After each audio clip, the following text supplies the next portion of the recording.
The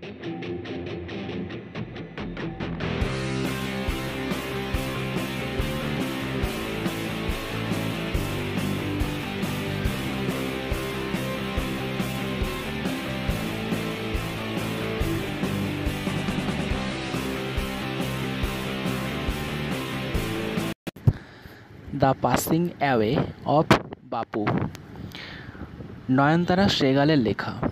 the passing away of বাপু অর্থাৎ বাপুর দেহাবসান। বাপু বলতে গান্ধীজিকে বোঝানো হয়েছে। তাকে আমরা সবাই বাপুজি বলেও চিনি।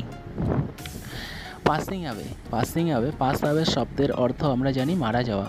অর্থাৎ নয়নতারা সেগাল, যিনি ছিলেন একজন বিখ্যাত ভারতীয় মহিলা লেখক, তিনি এই গল্পের মধ্যে গান্ধীজির মারা যাওয়ার কারণে পুরো তিনি এবং তার সাথে সাথে পুরো দেশ কতটা যে দুঃখিত হয়ে পড়েছিলেন সেটারই বর্ণনা এই গল্পের মধ্যে দিয়েছেন।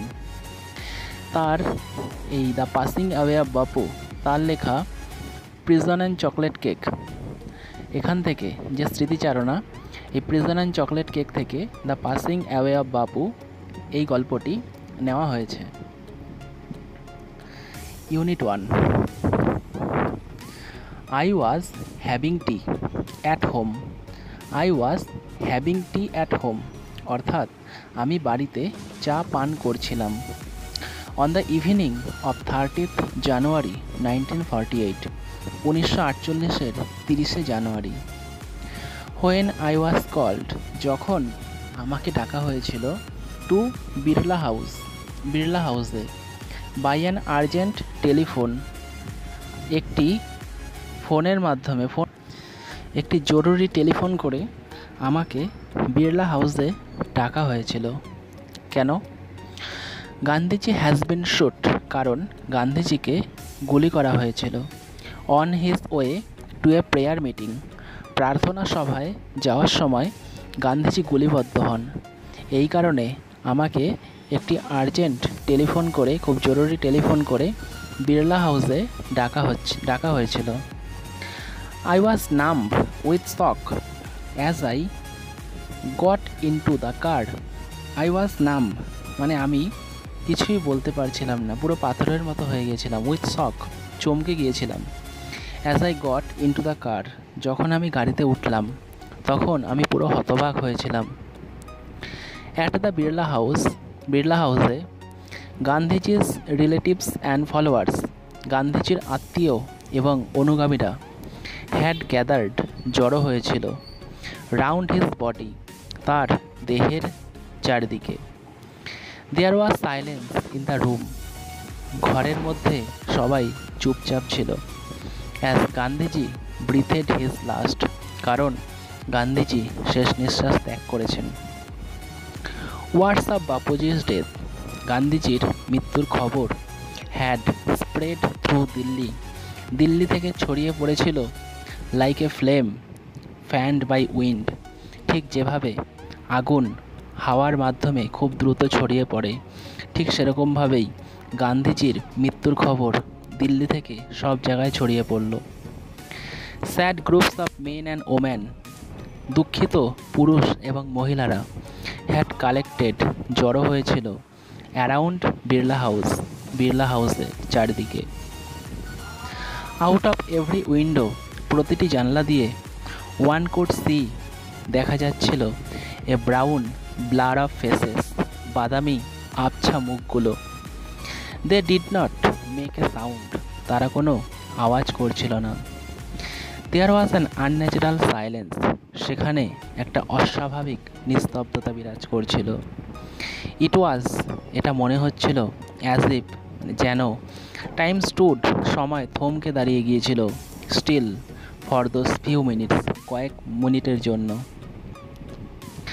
The people were too stunned to speak in the beginning, লোকেরা এতটাই হতবাক হয়েছিল যে তারা প্রথমে কিছুই বলতে পারছিল না। লেটার দে ক্ল্যামার্ড ওয়াইল্ডলি, তারপরে তারা চিৎকার করে উঠল পাগলের মতো। শাউটিং, চিৎকার করছিল, অ্যান্ড ক্রাইং, এবং কান্না করছিল। দে জসেলড ওয়ান অ্যানাদার, তারা একে অপরকে ধাক্কা দিচ্ছিল। In a stampede to break into the house, সেই বাড়িতে প্রবেশ করার জন্য।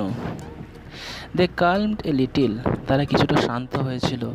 হোয়েন ইট ওয়াজ অ্যানাউন্সড, যখন বলা হয়েছিল that they would be allowed, তাদের অনুমতি দেওয়া হবে to see Gandhiji before the funeral, গান্ধীজির শেষকৃত্যের আগে তাদেরকে সবাইকেই গান্ধীজিকে দেখার সুযোগ দেওয়া হবে। When one is faced with the shock of a loved one's death, যখন কোনো একজন তার খুব প্রিয়জনকে হারায়, ওয়ান হুইম্পার্স, তখন সে দুঃখ করে বলে, what will become of me, এখন আমার কি হবে, that he has left me, সে আমাকে ছেড়ে চলে গেল। This was surely the question uppermost in the mind of the mourning people, সেই দুঃখিত জনগণের বেশিরভাগ মানুষের মনে এই প্রশ্নটাই ছিল। দে লুকড, তাদের দেখে মনে হচ্ছিল লাইক লস্ট চিলড্রেন, হারিয়ে যাওয়া বাচ্চাদের মতো।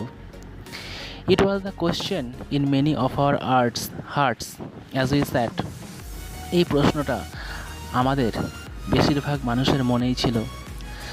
স্টিল শকড, আমরা এখনও চমকিত হয়েছিলাম। অ্যান্ড আনবিলিভিং, বিশ্বাস করতে পারছিলাম না। উই লিসেন্ড, আমরা শুনছিলাম টু দ্য ব্রডকাস্ট, খবর, telling the people of India, যেই খবরে বলা হচ্ছিল ভারতের লোককে that there Bapu was no more, তাদের বাপু আর নেই। The passing away of Bapu, unit 2। গান্ধীজি's funeral was to take place the day after his death. গান্ধীজি's funeral মানে গান্ধীজির শেষকৃত্য was to take place the day after his death, তার মৃত্যুর একদিন পরে হওয়ার কথা ছিল। hours in advance, অনেক ঘন্টা আগেই। people lined the road, লোকেরা লাইন দিয়ে দাঁড়িয়েছিল। The funeral procession was to follow, যেখান থেকে শোভাযাত্রা নিয়ে যাওয়া হবে। পদ্মাসী, মিসেস নাইডুস ডটার্স, পদ্মাসী যিনি শ্রীমতী নাইডুর কন্যা, স্পোক ফর আস, তিনি আমাদের সকলের হয়ে ঘোষণা করেছিল। হোয়েন সি সেইড সিম্পলি, যখন তিনি বলেছিলেন উই উইল ওয়াক, আমরা হাঁটব। It is the last time, এটাই শেষবার। We shall be walking with Bapu, আমরা গান্ধীজির সঙ্গে এই শেষবারই হাঁটব।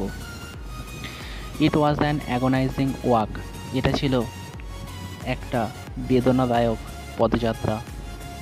থাউজেন্ড, হাজার হাজার লোকেরা সাইলেন্টলি ওয়াচড দ্য প্রসেশন, নিঃশব্দে সেই পদযাত্রা দেখছিলেন।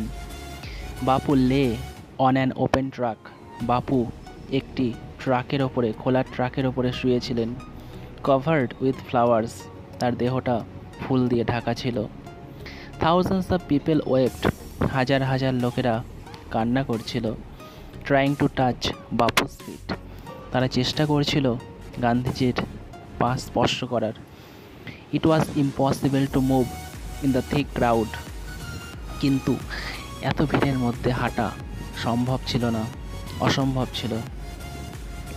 অ্যাজ আই মুভড ফরওয়ার্ড, যখন আমি ধীরে ধীরে সামনের দিকে এগোচ্ছিলাম, আই আন্ডারস্টুড, আমি বুঝতে পেরেছিলাম, I was not merely in the midst of grieving people, এই দুঃখিত লোকেদের মধ্যে আমি একা নই। This was even more than the funeral procession of India's beloved leader, এটি ভারতবর্ষের প্রিয় নেতার শেষ যাত্রার থেকে অধিক মাত্রা বহন করছিল। আই ওয়াজ অ্যামং পিপল, আমি সেই সব লোকেদের মধ্যে একজন ছিলাম। ফর হোম, যাদের কাছে ওয়াকিং উইথ বাপু, গান্ধীজির সঙ্গে হাঁটার হ্যাড এ স্পেশাল মিনিং, একটি বিশেষ অর্থ ছিল। We had walked with Bapu, আমরা গান্ধীজির সঙ্গে হেঁটেছি। Over the rough and smooth of India's recent history, ভারতের শান্ত এবং অশান্ত পরিবেশ সবসময় আমরা গান্ধীজির সঙ্গে হেঁটেছি। We could not now accept the fact, আমরা এখন এই সত্যিটা মেনে নিতে পারছিলাম না, that the man who had led us over many difficult পথ, যেই মানুষটা আমাদের অনেক কঠিন পথে আমাদের পথ দেখিয়েছে, was never going to walk with us again, যে কিনা আর আমাদের সঙ্গে কোনো দিনও হাঁটবে না। Bapu's light figure had walked, ছিপছিপে বাপুর দেহটা হেঁটে যেত, স্টাফ ইন হ্যান্ড, হাতে একটি লাঠি নিয়ে, over a large part of India, ভারতের একটি বৃহৎ অংশ দিয়ে। To walk is to make slow progress, হাঁটার অর্থ হলো ধীরে গতিতে অগ্রগতি। It is to think with clarity and closely at all that is around you, আমাদের এটা স্পষ্টত ভালোভাবে ভাবতে হবে, ভালোভাবে দেখতে হবে আমাদের চারিদিকটাকে। From small insect to the horizon in the distance, ছোট ছোট পতঙ্গ থেকে শুরু করে দূর দিগন্ত রেখা পর্যন্ত সব কিছু আমাদের ভালোভাবে দেখতে হবে এবং বুঝতে হবে। মোর ওভার, এছাড়া কি, to walk was often the only way open to the average Indian, হাঁটাই ছিল বেশিরভাগ ভারতীয়দের কাছে একমাত্র পথ। ইট রিকোয়ার্ড নো ভেহিকেল, এই হাঁটার জন্য কোনো যানবাহনের প্রয়োজন হতো না, এক্সেপ্ট হিজ ওন বডি, তার নিজের দেহ ছাড়া, অ্যান্ড কস্ট হিম নাথিং, এবং তার কোনো কিছুর কোনো অর্থের প্রয়োজন হতো না, বাট হিজ এনার্জি, শুধুমাত্র শক্তির প্রয়োজন হতো। Gandhiji took this necessary, Gandhiji এই জিনিসটাকে অন্যান্য জিনিসের মতোই প্রয়োজনীয় বলে মেনেছিলেন। As a took much that was common place and transformed it into a joyful effort, এবং এটিকে একটি অন্যান্য জিনিসের মতোই একটি আনন্দদায়ক প্রচেষ্টায় রূপান্তরিত করেছিলেন। The passing away of Bapu, unit 3। Some days after the funeral, শেষকৃত্যর কিছুদিন পর, এ স্পেশাল ট্রেন, একটি বিশেষ train, took Gandhiji's ashes to Allahabad, গান্ধীজির বর্ষগুলি এলাহাবাদে নিয়ে গিয়েছিল। The compartment was decked with flowers, ট্রেনের কামরাটি ফুল দিয়ে সাজানো হয়েছিল। People on the train sang bhajans, লোকেরা ট্রেনে কীর্তন গাইছিল। People did not weep anymore, লোকেরা আর এখন কান্না করছিল না। For they could feel Gandhiji's presence amid the flowers and the songs, কারণ তারা গান্ধীজিকে অনুভব করতে পারছিল ফুল এবং গানের মধ্যে। অ্যাট এভরি স্টেশন, প্রতিটি স্টেশনে, সরফুল ক্রাউড, দুঃখিত লোকেরা, ফিল্ড দ্য প্ল্যাটফর্ম, প্ল্যাটফর্মে জড়ো হয়েছিল। অ্যামিড সং অ্যান্ড প্রেয়ার, গান ও প্রার্থনার মধ্য দিয়ে, দ্য ট্রেন রিচড এলাহাবাদ, ট্রেনটি এলাহাবাদে পৌঁছেছিল। The ashes are immersed in the Ganges, সেই ভস্মগুলি, ছাইগুলি গঙ্গায় বিসর্জন দেওয়া হয়েছিল। Where a huge crowd had gathered at the bank, সেই গঙ্গার তীরে প্রচুর লোকেরা জড়ো হয়েছিল। আফটারওয়ার্ডস, এরপরে, we all went back to Delhi, আমরা সবাই দিল্লিতে ফিরে গিয়েছিলাম। ব্যাক ইন দিল্লি, দিল্লিতে ফিরে এসে আই ফেল্ট অ্যাট সি, আমার নিজেকে খুব একা লাগছিল। I had not directly walked with Gandhiji, আমি সরাসরি গান্ধীজির সঙ্গে কোনোদিনও হাঁটিনি। Gone to prison at his call, তার ডাকে কোনোদিনও জেলেও যায়নি। Or made any sacrifice for my country, আমার দেশের জন্য কোনো কিছু উৎসর্গও করিনি। মাই সিস্টার্স অ্যান্ড আই, আমার বোনেরা এবং আমি, and other young people like me, এবং অন্যান্য যুবকেরা আমার মতোই, হ্যাড বিন মিয়ারলি অনলুকার্স, তারা কেবলমাত্র দর্শক ছিল।